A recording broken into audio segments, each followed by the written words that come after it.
Today's class is going to be on Baron. All things Baron related, kind of like all the decision makings that usually go into it. This is actually probably one of the best classes to have for climbing Elo. Just because securing Baron is like a very easy way for you to pretty much always guarantee usually a win. Like if you do a good job securing Barons, a lot of times the amount of gold and like pressure on the map, etc. that it generates for you is pretty good. Warning, warning, warning.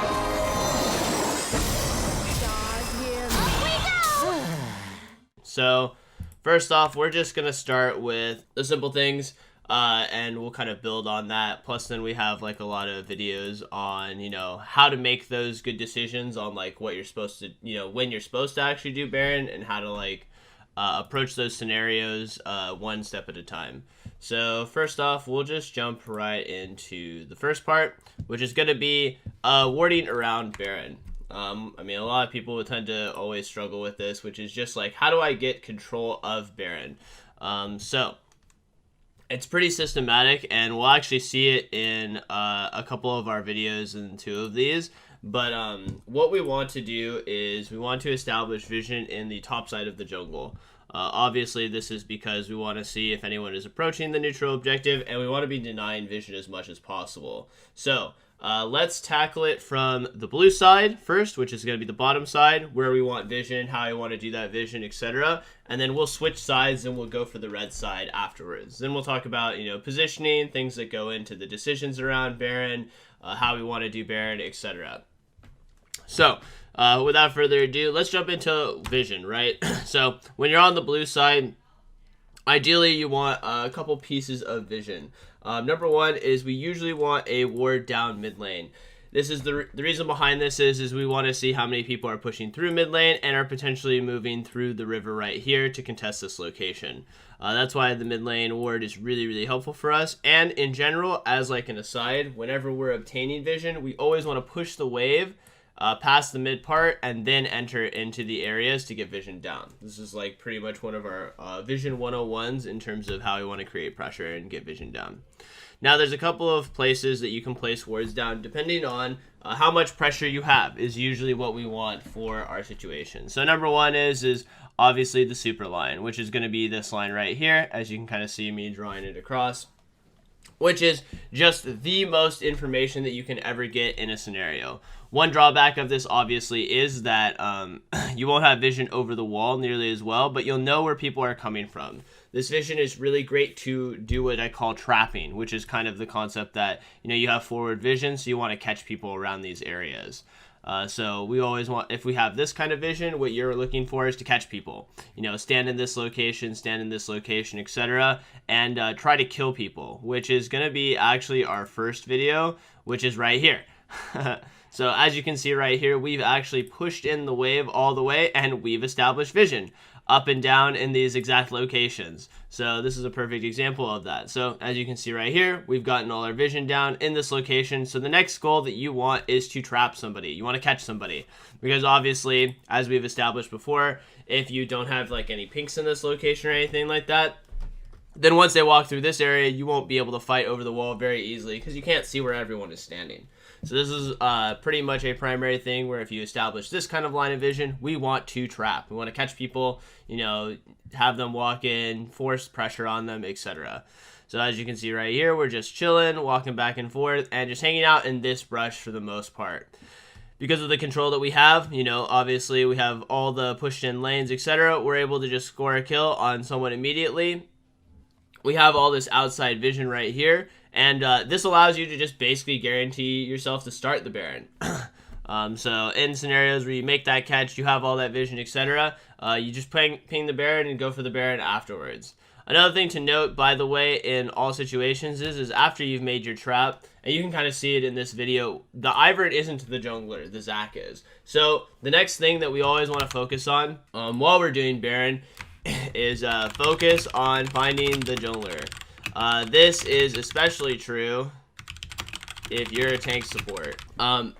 So if you have any zoning tools, or your DPS isn't the greatest on the Baron, etc., or maybe your teammates don't need nearly as many people to do the Baron, usually what you want to do is try to find the jungler. We want to move around, zone him out, make sure it's difficult for him to get in. So you can kind of see right here, we force the jungler out over here, and we're just fighting over the wall, using our vision advantage and control over the space, and then just score the kill. Now that we've kept track of the Zac, and the Zac is clearly jumping away, we don't really need to chase anymore as the support, and we just finish off the Baron and guarantee that secure. So it's always important when we're doing these kinds of vision lines, we're trying to catch people. This is pretty much the primary location, but this is also a good location for trying to catch people when it comes to playing around the Baron. So yeah, this kind of line of vision, we want to catch people. This is what we're always looking for. Now, for whatever reason, if you can't get deep enough vision there, then these are the kinds of wards that we're looking for afterwards. And as you can kind of see, right, we've got our second line of vision. Now, the advantage of this kind of vision, obviously, is that you can catch people over the wall. So this is kind of the vision you usually establish after you've made a pick, or if you know that you just have general pressure on Baron. So these are the kinds of wards that allow you to, jump over the wall, create pressure, kill them, etc. Another thing to note too is pink wards. So as we've kind of already established, right, if you put this line of vision down, we always want a pink ward in this brush so that we can catch people. But you need to make sure that you've swept out and cleared out the vision in the pit. Now, usually that means that the support hasn't, if you're establishing vision here, you're usually in the jungle so much that usually vision isn't here. But it's always important for either pink to be in the pit or a sweeper to be ran through the pit. That way, you know that, they can't see you on Baron, so that makes the trap a lot better. So these are kind of the areas that we want to have pinks down. The other great pinks are in these kinds of locations right here. So this would be like the best one. So let's say like maybe your teammate has pinks in the Baron pit already and you're not trying to do a trap. Then you could have put a pink here or a pink here. Outside of potentially, by the way, looking for picks and catching people, another thing that's really important for when you're playing a tank support especially is a lot of times you don't absorb that much damage and you usually don't deal very much damage to the Baron. So in scenarios where you pull the Baron, but maybe you're not sure if you can finish it, or you're pretty sure that they're going to run over and fight it, even if maybe you've made a catch or anything like that, then the best spot for you to actually be standing in is going to be in these two brushes right here. So we'll just use the M again for it. So this brush right here or this brush. These brushes are really great because of the fact that it allows you to make catches on people who are walking through the corridor. So, it's very common for you to encounter scenarios where either one, the enemies push out mid and they walk through the river right here, or they try to push through this corridor right here. Because of that, this brush is actually the best brush in the entire game for you to stand in because of that. Because it covers both corridors really well. So if they're coming through this location right here, or they're coming through this location right here, it's pretty common for people to, throw spells or check this brush right here. So it's very common for you to actually get turned on in this location. So it's kind of a problem in that sense. Plus, a lot of times what'll happen is a lot of the enemy players will get corralled in this spot right here, trying to fight off the Baron, and that puts you behind them the entire time, and usually your teammates are kind of like on the outside right here-ish, so it's easy for them to reinforce you and fight if you're from behind. Whereas if you stand in this brush and they're all in the pit, etc., it's kind of a large jump for them to make it all the way into this location. I know there's a lot of lines, so we'll get rid of all those lines. So that's kind of the primary things that we want when it comes to vision control and where we want to stand, especially when we are a tank. One thing to note, by the way, when you're playing things like enchanters, is it's really, really important to put your tanks between you and the people attacking. So in a scenario where, let's say, like the enemy players are contesting in this location, and maybe you're an enchanter or something like that. If your intention is to finish the Baron, so an example of this is if you killed the jungler, right? So Smite is no longer up for the enemy team and you want to finish the Baron, then one of the biggest mistakes a lot of people make is when they're DPSing the Baron right here, they'll scoot back and they'll self-zone themselves so that they can no longer throw damage into the Baron, and then your teammates have to get off of it.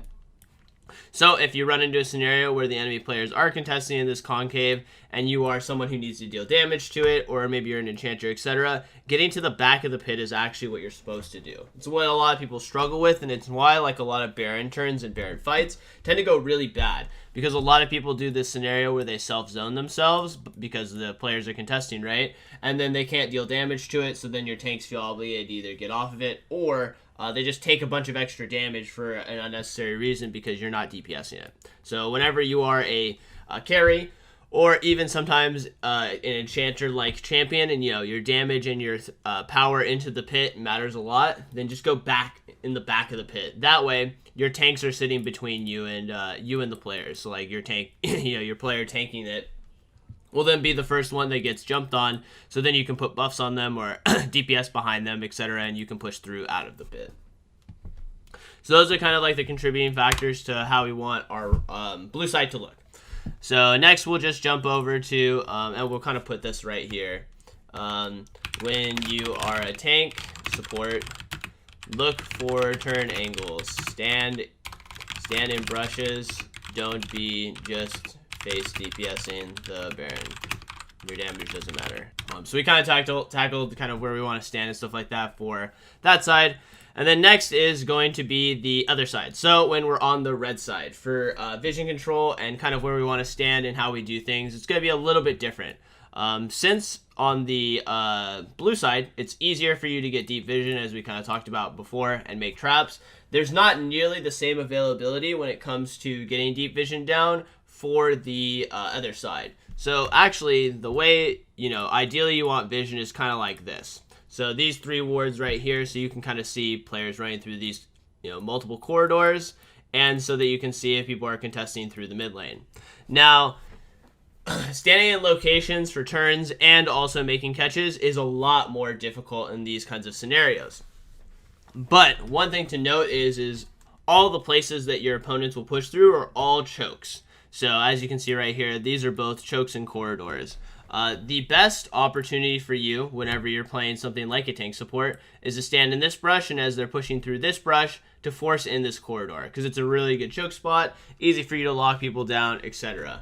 Now, one of the most important things though is if you are looking for turns is that you're pinging on your way beforehand. That's why sometimes this ward will also be incredibly helpful, just because it gives you way more afforded information on when they're coming, rather than here or maybe even here where you're limited in terms of your vision in that sense.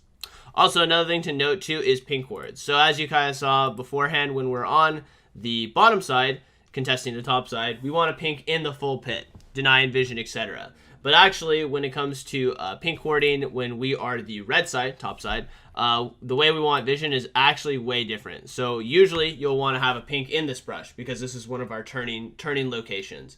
Another reason why having a pink in this brush is really helpful is, as you can kind of see, we've already used our real estate on our 3 wards right here. And when you're fighting down, the likelihood that you run between these 2 brushes is pretty dang high. And it's actually a very easy way for you to lose team fights, is to lose, get Fog of Ward, lose the visual on a player, etc. So putting a pink in this location is really great, because one, you can create scenarios where you have Fog of War advantage, right? If you're fighting through this brush, if you're denying the wards, plus then you've covered this brush. The other thing to note is if you are pinking just to deny vision and maybe you don't care about this brush as much, if the players are sitting here and throwing wards over, then we want a pink ward just in the river itself. We don't want it all the way here into the pit, because as you can see right here, it doesn't reach this location, which is really important, because it's very common for people, when they're losing control of Baron, they'll walk over here and green over the wall. Warding over terrain has always been a really great asset for a lot of players, so we want to make sure we punish and get rid of that as much as possible. That's why the pink needs to be in the river, so that you can spot if this is the case. It means that if someone snuck a ward earlier, then you'll have to take a sweeper through it. But in general, this pink ward is a lot better, just because it allows you to deny all the vision that gets thrown over the wall, and continuously deny it in that sense. So that's kind of how we want vision to be looking like for this side. And same thing actually applies a lot of times when you play Enchanters or DPS, but you actually just have a way easier time of dealing with it, which is that, if the enemy players are pushing through and contesting in this location, and you're DPSing the Baron, you can make yourself like this, and they're always walking up like in this area, so it allows you to put space between you and the players pushing through in that sense. So positioning should be a lot easier for you as an Enchanter or, a DPSer in any shape and form, because we want to create space in that sense. Now, one thing you can do for tanks, though, going back to it real quick, is if we have a line of vision like this, and you see that no one is actually contesting through mid, and instead they're all contesting through this corridor, then what you can do as the tank support is you can stand in this brush. It'll be about the same effectiveness as when you're standing in this brush and people are moving through this location as it is for that. So you would stand, like this area. You would wait for players to kind of get corralled into this location, and then you can activate your flank in that sense.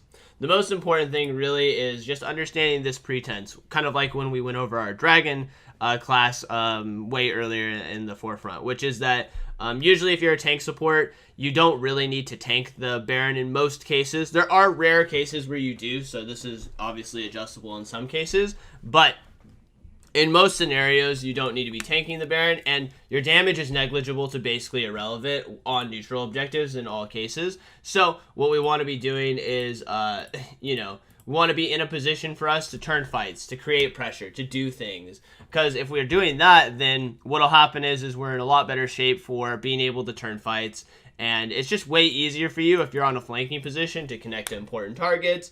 Whereas, if you're tanking Baron's hitting you, you're trying to do the Baron, you're looking for a turn, you walk back and forth, spells are being thrown at you, right? You can kind of see how I'm already giving you so many extra variables that are layered on and can make it really confusing and difficult to operate off of. Whereas if you're just at a flank, you're just sitting there waiting for people to walk through, wherever your basically kill zone is, and then you're like, okay, they're in the engage zone, so I can go behind them and force the fight now. So that's kind of like how we want to position for tanks and enchanters around Baron in that sense. So as we kind of already gone over for this one, that's how we get some of our vision down. So next what we're going to do is I'm going to show you a visual representation of how to make good decision making around Baron when maybe you don't even need that many kills for players. You're just converting your pressure into good Barons. So as we stated before, right? Pushing out mid is kind of one of our premiums and most important elements for getting control of the Baron in a lot of ways, shapes, and form. So what I'm going to show you visually right now is kind of like what you can actually do in a commanding position where you don't even need to catch very many people or do too much, just maintain your pressure. So as you can kind of see here on the freeze frame, we're pushing really far. We're already pushed to the tier 2 turret right now. We've got a lot of pressure. We're in a winning position in a lot of ways, shapes, and forms, and we're pressuring this turret. So afterwards, we pressure the turret, we score 1 kill on 1 player, and that's not even the jungler, right? But because of the fact that we are pushing out in the mid wave the entire time, it means that doing Baron is an option. And as you can kind of see right here from our vision line, we have the ward right here down the lane, and we have the ward in the brush, right? And then we're going to do kind of a makeshift ward here because I don't want to walk all the way around. I want to save some of my time. So we're going to dump a ward right here. Now, as we've kind of already established, right, in scenarios where people start moving over to this, then you can always look for a turn if you are a tanky or CC champion. So because of the fact that we have, our ward here, we're scooting back over and over again, and we can kind of see that people aren't walking over at all. We don't even need to really do too much besides just burn it down. The most important thing really to whether or not you feel like or need to turn on most scenarios is just the jungler. A lot of times people have this notion that they need to, kill all the players, or Baron is a really difficult and complex thing to do, but quite honestly, Baron doesn't do very much damage to you in most games, and if you're ever in like a reasonably commanding position, just getting some decent vision so you can see if people are walking over will kind of allow you to make a lot better and, better decisions around Baron.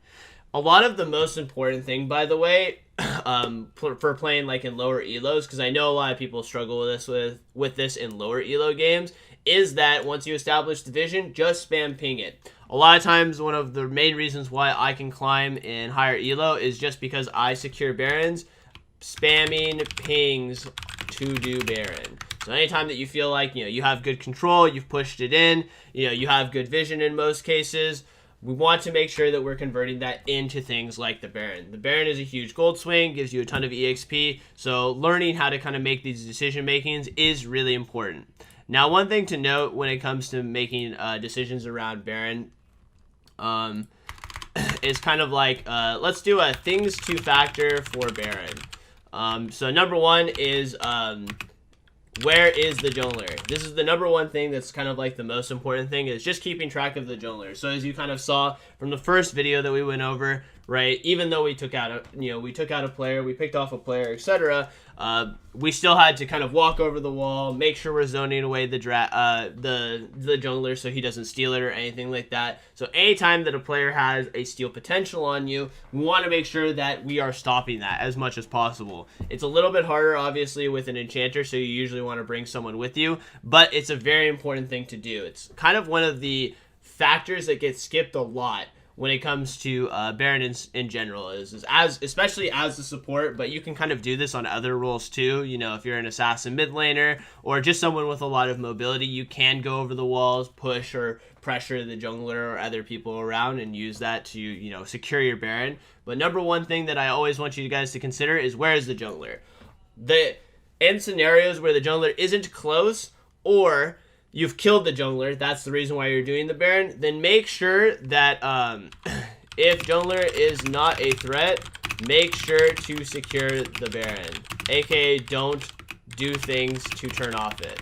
So I've seen this actually like pretty commonly, where, you know, you've killed the jungler or you forced the jungler away from the neutral objective. It's clearly your objective, but you see players approaching you, and maybe you have CC, or, you know, maybe you want to kill some extra players, etc. This is actually a huge, probably the number one mistake I see, is that they try to turn fights where they can just finish the Baron first.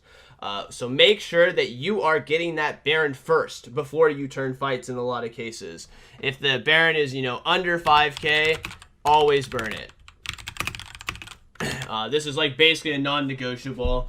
If you have 5 players up and the Baron is, you know, 5k or under, you're burning this thing before you're looking for fights. Because a lot of people actually kind of bait their teammates to jump off of the Baron and start a fight. I feel like I actively have to fight my teammates a lot of times to not do this, so it's something you want to make sure you avoid too. So things that we went over, right, where you know, I showed you some turn angles, places to catch people, etc. If the Baron is almost dead and the jungler isn't there, don't do the play until the Baron is finished.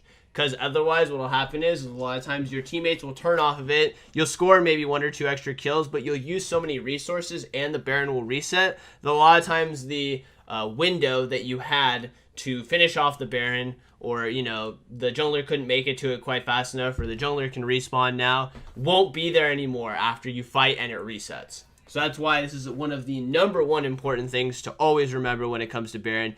Don't turn off it, especially if it's under about 5,000 or less. If the jungler can't make it to there, you know, he's dead, he's not a threat, he's split pushing bottom because he's an asshole, etc. Make sure you ping the Baron, you finish that Baron, because if you don't do that and you turn, a lot of times your Baron opportunity will disappear with it. So we want to avoid that as much as possible. So number 2 is, you know, the can we even do it? So sometimes when you make catches, they aren't on the right people. So what I mean by that is, sometimes you'll catch like the support, or you'll catch the top laner, etc. So the biggest red flags for enemies being alive are things that can poke you.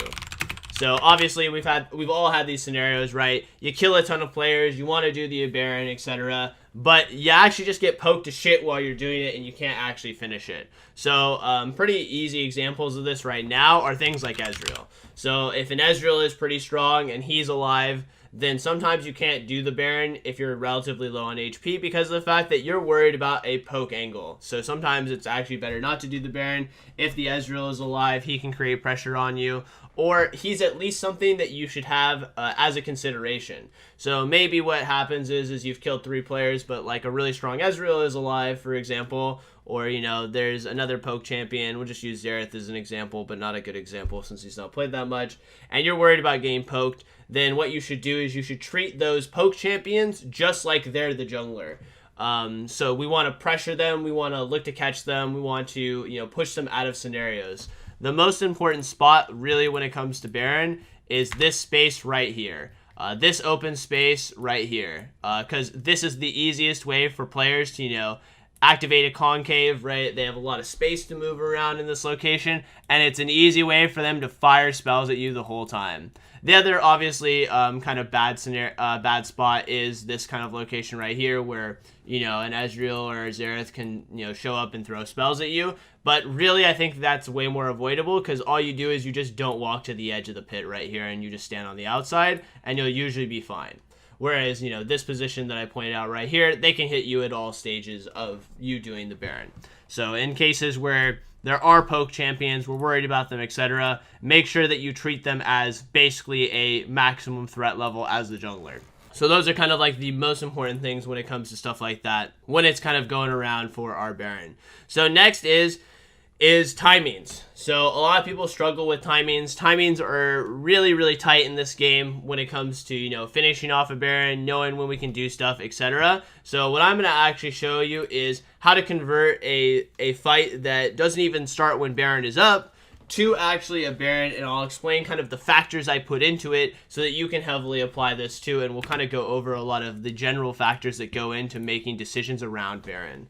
So as you can see right here on the mini-map, Baron isn't up. It's a full 40 seconds before it's even spawning, and kind of a fight breaks out around the top side. So, we shield them, we're DPSing him, we're just scoring kills on whoever we can. A lot of players are kind of low on HP, and we get the jungler right here. So, as I've already stated, right, the Baron hasn't spawned yet. So, we're killing out wards, but we can actually do the Baron. So anything about 20 seconds before the Baron spawns, you can usually do on spawn. And the reason for that is just because of respawn timers and walk time. So for anyone who wasn't here when I did the Dragon one and vision control just in general, remember the 130 rule, right? And the reason why the 130 rule exists is so that you can recall and then be on the map with about 45 seconds to 50 seconds left to do whatever you need to do for setting up the Dragon. This applies the same way. So we've killed the jungler about 20 seconds before before Baron spawns, and as you can kind of see right here, Baron is spawning now, and even if he were to respawn right now, he actually wouldn't even make it over this because we have a full 30 to 40 seconds to do it. So actually what I want you to kind of pay attention to too is visually how fast you can actually do a Baron when everyone's DPSing it. So as you can see, right, we've started at 20 seconds right here. Within 7 seconds, we've done, 4 or 5K. Within 10 seconds, it's already lower than half. And then, right here at about the 2K, the 2K threshold, boom, about 17 or 18 seconds, Baron dies. And this is at 20 minutes where damage is actually on the lower end of things. And we don't even have very specific, like, Baron killing machine gun champions. And we didn't even have all 5 players to kill it. So this is actually, like, a very good representation visually of understanding damage. So we'll just add this, which is just number 3, understanding your damage. So on average, if all 5 players are hitting Baron, it's about 15 seconds to kill it.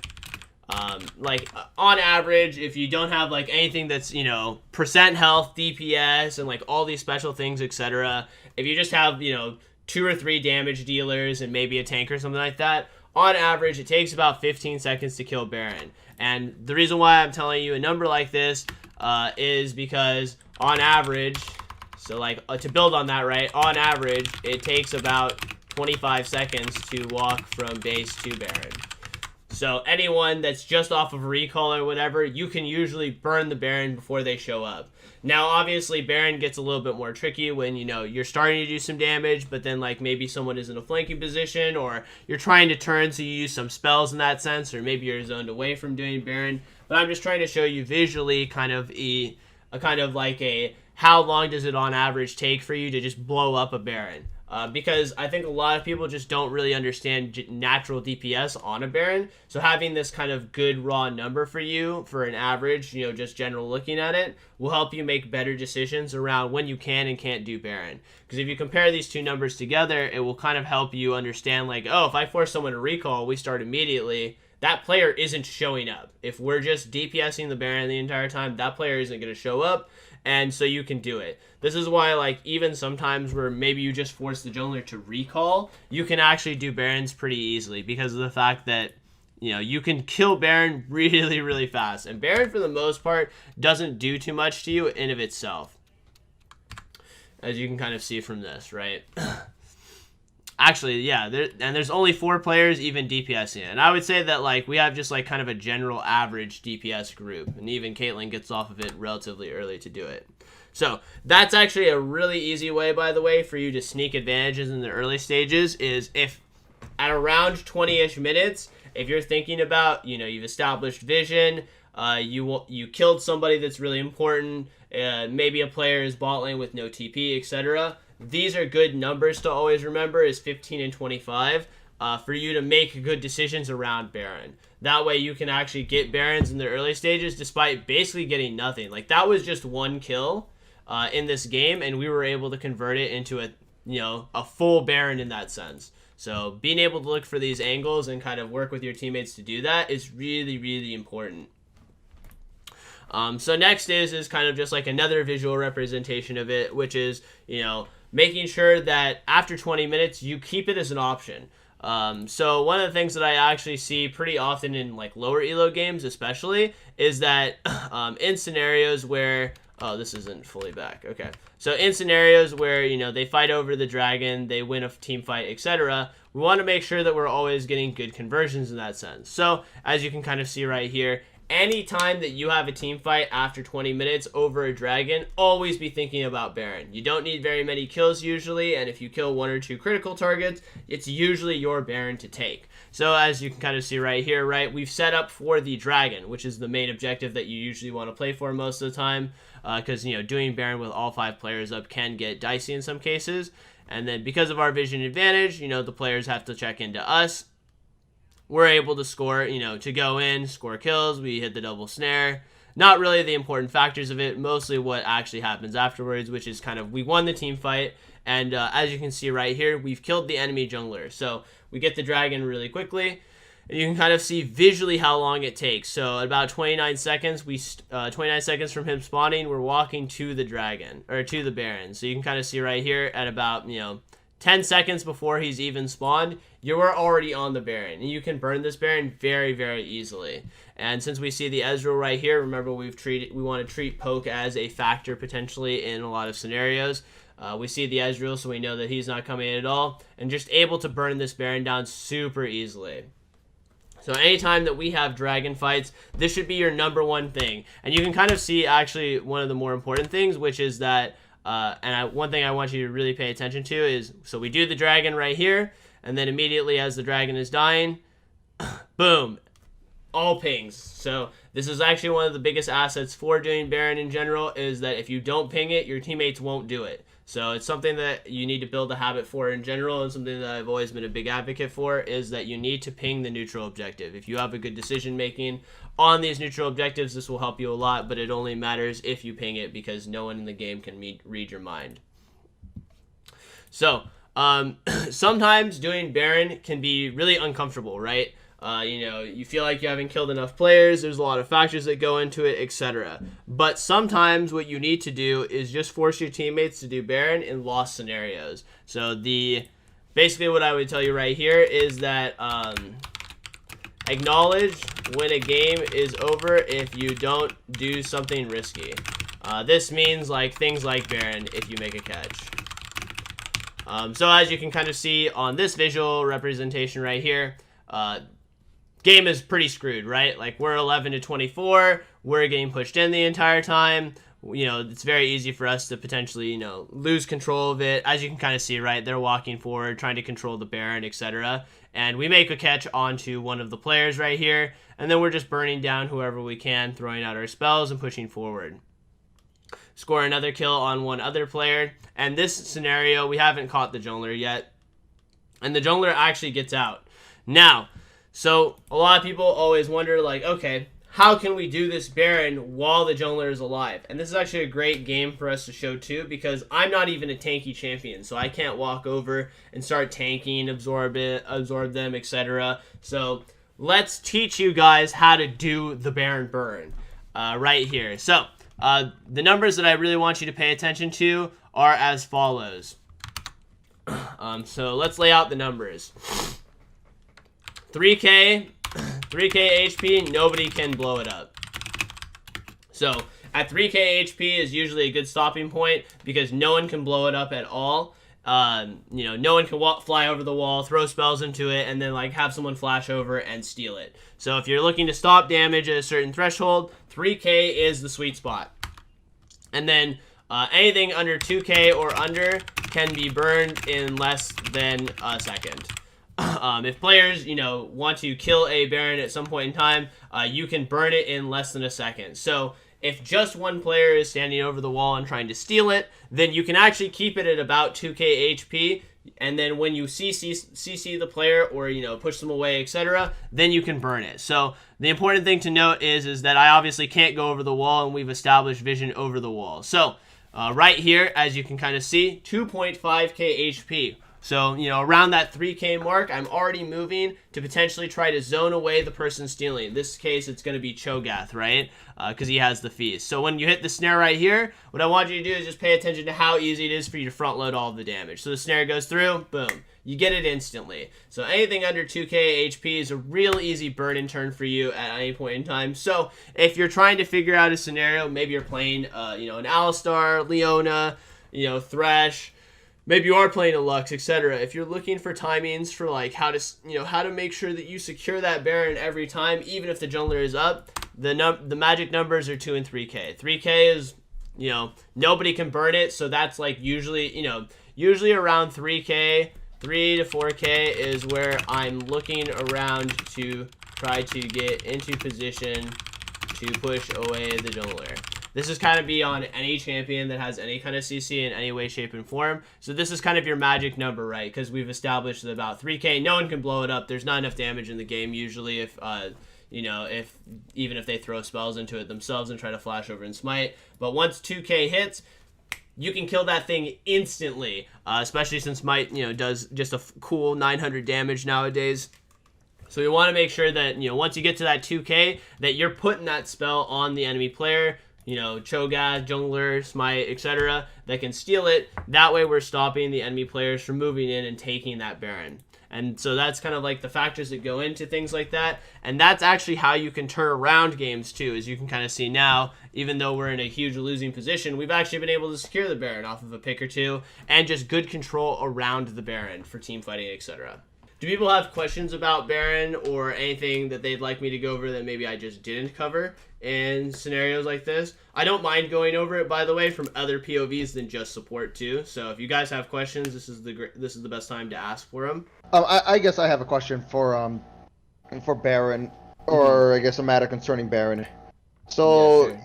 usually what happens in most games, is a dragon spawns before Baron, or roughly around the time. There's two objectives, obviously Baron and Dragon. And let's say you lose the dragon fights, for whatever reason, they secure first, whatever.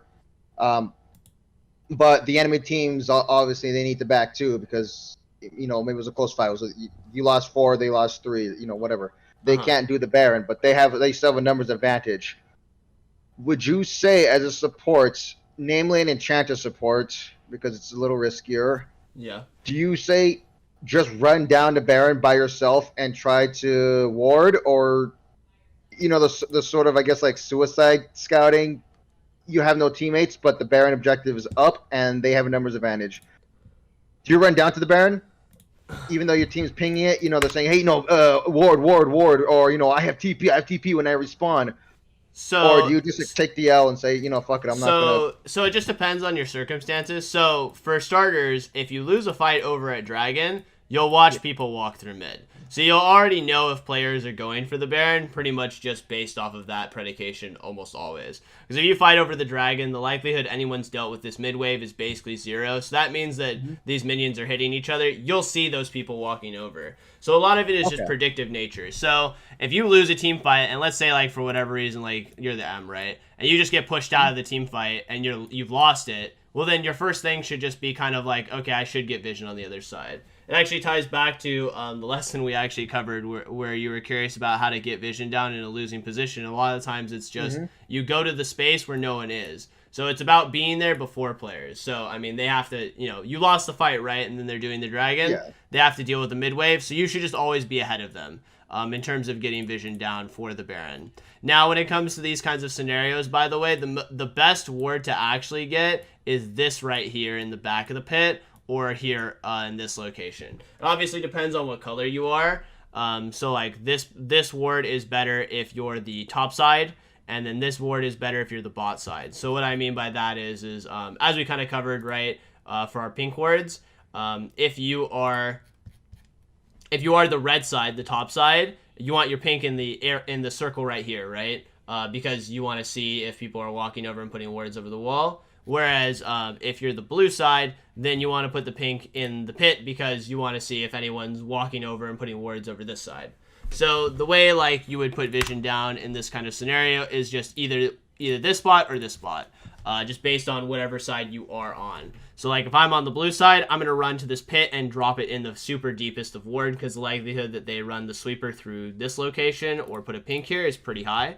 And then if, vice versa. So if I'm the red side, then I'm more likely to ward this location because they're more likely to walk into the pit themselves and put the pink ward down, which this dodges. Gotcha. Okay, that makes sense. Yeah, so getting vision down, like, it's kind of like reading the scenario where, maybe they can do the Baron now that they've killed a lot of players on my team, so then, boom, you can get the vision down in that way. And I'd be honest with you, though, this vision is always nice, and maybe in some cases it helps. So, like, if you have a TP, for example, then you're more likely to do something about it. But kind of if you've already seen, we covered it, right, which is about, it takes, 10 to 12 seconds for you to go from the dragon to here, and it's going to take you 25 seconds to get here, plus all of your respawn timers. So the likelihood that if you get wiped here, and then they, do the dragon and walk over to this, the likelihood that any of the players that died revive is pretty low. You would basically have to play, you'd have to play defense here, where, like, after you get a ward, maybe you're playing like Karma or something, you throw some spells at them, you run away, like you're trying to drag their attention basically to buy extra time. That's going to be kind of one of your only ways to really deal with a scenario like that very well. And a lot of it is just about having a good read on, like, oh, they just killed all of us, they have enough players alive, they can do Baron off of that. So then the next question is, if I'm a top lane tank, what is the best way to position myself for Baron? So there's a couple of things that go into the factors of these kinds of scenarios. Number one, do you have a way to go over the wall? I think that's probably like one of the most important things in scenarios where you can position where you can and can't position. So like in a scenario, right, where you're a Malphite, we'll just use Malphite as an easy example, and you have ultimate up, then maybe what you do is you tank the Baron for the entire time. You hopefully have wards over in these locations. And then remember what we said, 2k is an instant burn. 2500, 2k is an instant burn. So then, at 3 or 4k, what you're doing is you're going from this location where you're tanking it to like the back of the pit. So you're just in an instant position to zone them away. And then you Malphite ult when it's 2k, 2.5k onto the jungler. So then boom, you've zoned them away and the Baron can be secured. So that's kind of like what we want when it comes to if you have CC that you can throw over the wall or if you can go over the wall. The other factor is how many people are alive and can someone else tank. So I think in general right now, junglers can tank Baron very easily, like Bruiser-like champions. So Nocturne, Viego, Xin Zhao, etc. So if you have someone else who can tank the Baron, maybe what you end up doing is you tank at the start. Maybe you're there before your jungler or whatever. You start tanking at the start. It gets to like 6k-ish or whatever, 7, 6k-ish. And then what you'll need to do is probably move into a position where you're spacing people out. So I'm using this spot as an example, but this spot is also an example. The most important thing really for you to end up doing is you're either tanking the Baron, which a lot of times is probably what you're just going to primarily do.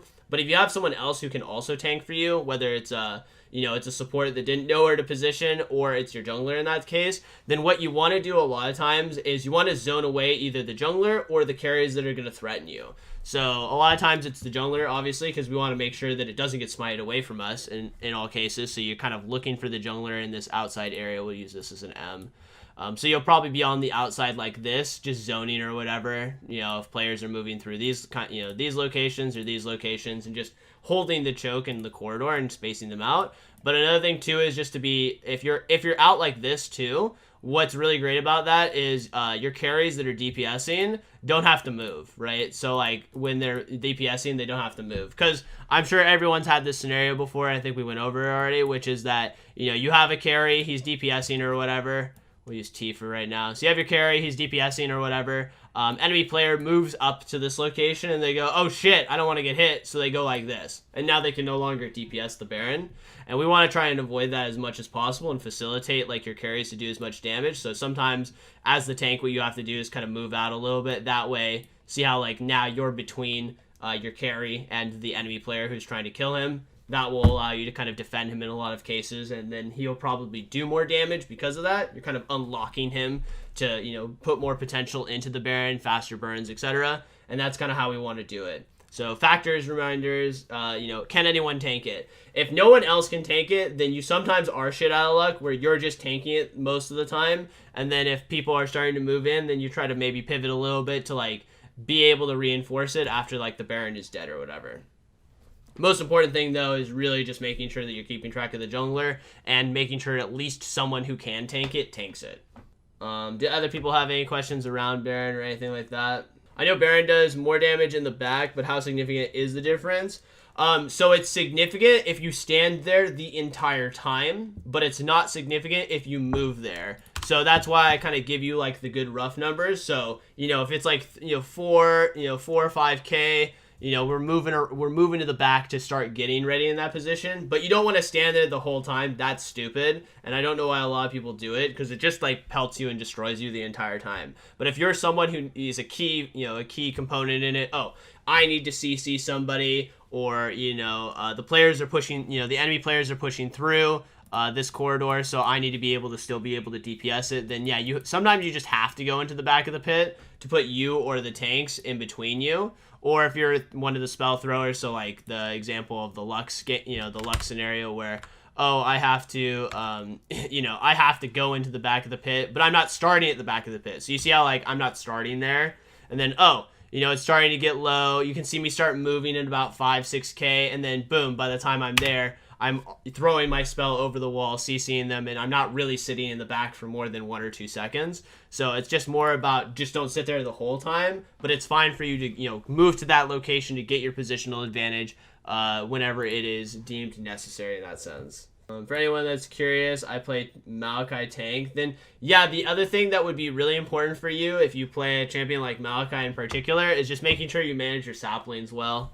So in a scenario where like you were tanking the whole time, then one thing that I would tell you that's really important is like while you were walking there, you better have thrown like a sapling here, and then if there's players who can threaten from these locations, then like there should be a sapling here, just so that you can keep track of where players are positioning. Plus, I mean, it does good damage even if you aren't building AP. So those would be like kind of the important parts of that. Does anyone have any other questions or anything like that they're curious about for Baron? When is the time to accept to back off and stop doing it? So, when should we get off it? So for starters, you can poke Baron or prod Baron, which is like the concept that you're just hitting it to bring people to you. So like examples of this are baiting out enemy TPs. So that's actually a great, pretty good fundamental one, right? Enemy player is split pushing in bottom side. Your top laner, your split pusher or whatever doesn't have TP, or he grouped with you or whatever. Then sometimes you just literally hit the Baron for the intent of forcing out a TP. Then you can get off of it. Super easy way for you to do it. Another good one is you can't find / zone the jungler. So like if it's 3 or 4K, right? So we're sitting at about 3 or 4K or whatever. You can't find the jungler, you can't zone him away, whatever. Then sometimes it's okay for you to just not 50-50 it, especially if you're in a winning position. This is a better decision when you're in a winning position. If you're losing hard, sometimes it's just better to 50-50. So like in the game we just like in the Lux game, for example, like yeah, the Cho'Gath could have stolen it, but when you're in such a losing position that you've finally been given an opportunity to maybe come back in a game, sometimes you just have to pull the trigger and do it no matter what. But yeah, if you're in a winning position especially, don't usually want a 50-50 Baron. So if you can't find or zone the jungler, right, then that's just totally fine. If you get poked when Baron is still high, so like the 6k to like full HP threshold, if you know like a super important player gets poked, hit with spells, chunked out, etc. Maybe someone is tanking Baron and like a rumble goes across, and now all of a sudden your jungler is 30% HP and it's 9k, etc. Then sometimes it's fine for you to get off of it.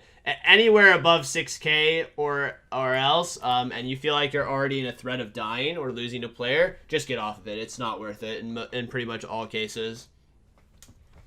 Another one is if you plan on turning.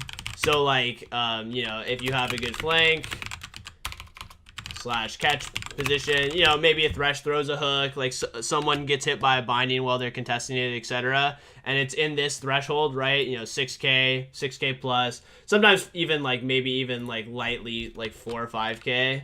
Sometimes can be okay too. If you use this kind of like as the benchmark, if you plan on turning or catching someone, you get a catch, you kill like 1 or 2 players, but other players are respawning, you're out of resources, etc. Then it's totally fine for you to not go back to the Baron and finish it. So these are like a lot of factors where, oh, we got the kills we wanted, we're killing a couple more players, okay, we've baited out whatever resources we wanted, we can get off of it now, it's not a big deal. I would say in general, by the way, it's best to not do Baron unless you think that you can get it most of the time. Obviously, like as you get better, there's more layers of how you use Baron. Pulling people to locations so that you can make catches on them, or dragging their TPs out, or something like that. Or maybe just sometimes you feel like there's no vision there, and you feel like they've just taken a bad back, but then you're wrong, right? So I'm sure there's probably plenty of times where you watch someone and you're like, oh, that guy's probably backing. So then you start the Baron, and then, well, fuck, that guy's not back at all. He actually canceled his recall, so all right, get off of it, A piece of information that you were operating on all of a sudden becomes false, then you kind of have to restructure your decision-making for it. An easy example of this, honestly, is if you catch a jungler, you blast him, he's like 10% HP and he gets away, and you're like, oh, cool, we can start Baron, and then all of a sudden he's over the wall with 70% HP because Smite heals for too much and the jungler is just instantly full HP, then maybe then you get off Baron that way too. Adjusting like on the fly, like of the information that's coming into you will be the best way for you to make better decisions around Baron, which is obviously why it's so dynamic and a lot more difficult to secure than other objectives like Dragon. But that's also, I think, what makes it fun and cool to learn like all the factors that go into what makes it successful playing around it. Any other questions or things that people are interested in? What is a good time to TP to go to a side lane when Baron is being done? I mean, pretty much in the mid to late game, you basically should never use your TP anywhere besides the Baron, unless you're literally TPing to like a 5v5 fight. That's kind of like pretty much the only exceptions. So like fights around Dragon, or maybe a fight has started happening around a side lane and you're on the opposite side and you see other people running to it, then TP into it is fine. But yeah, that's kind of how you want to use TP in general. Unless what you mean is like you TP to a side lane because the enemy team is doing Baron and you can't contest it. That would only be a good idea if you already had someone else split pushing while they were doing Baron, and like you're TPing to reinforce the split push so that like you can take more turrets / even threaten an end. If that's not the case, then yeah, you pretty much shouldn't do that. Thanks again, guys, for coming out. Really appreciate it a lot. Hopefully you guys found this helpful.